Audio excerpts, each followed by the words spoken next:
Just so you guys know, so there's general structures you have to know for all of the vertebrae, and then there's specific ones you have to know for each vertebrae. So far for everyone, I've only been able to do the general structures.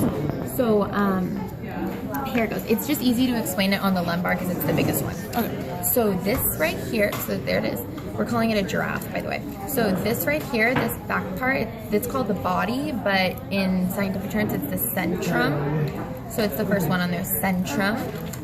Then the inferior articulating process, we're saying it's the bottom of the cheek because it looks like the cheek of the giraffe. Yeah, that's the process. It's the ridge down there. That's the inferior articulating process.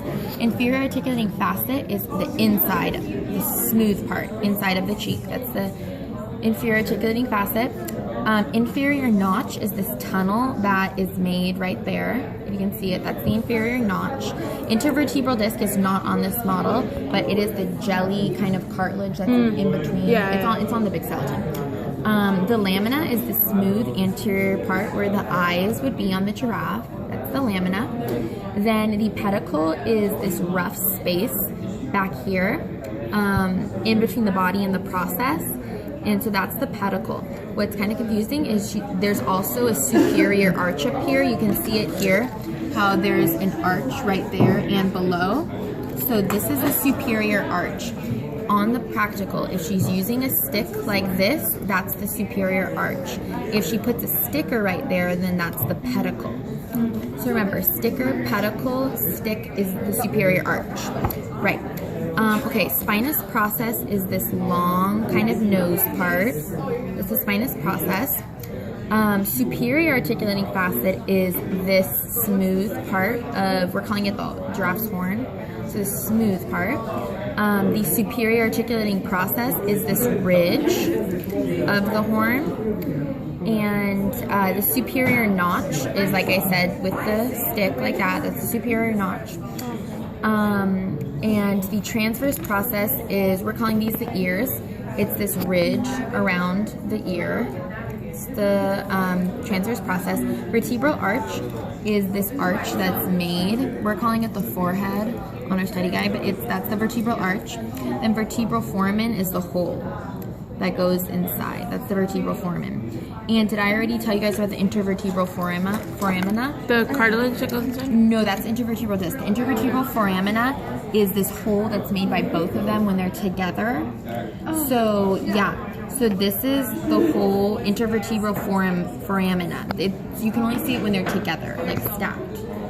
So those are all the general structures. So then you have specific ones. I don't know if I have time. So this is the atlas and the axis. The atlas is sorry, it goes like this. The atlas is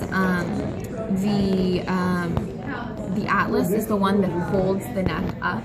The axis is the one that enables you to move. So this front part here, this is the atlas. The atlas, like the Greek thing, right? Yeah, the Greek god. So it holds the world, it holds the head. Okay. So you have the atlas. So this is the anterior arch. The anterior arch is the outside parts right here. The anterior tubercle is the tip. The inferior articular facet is the bottom part right here.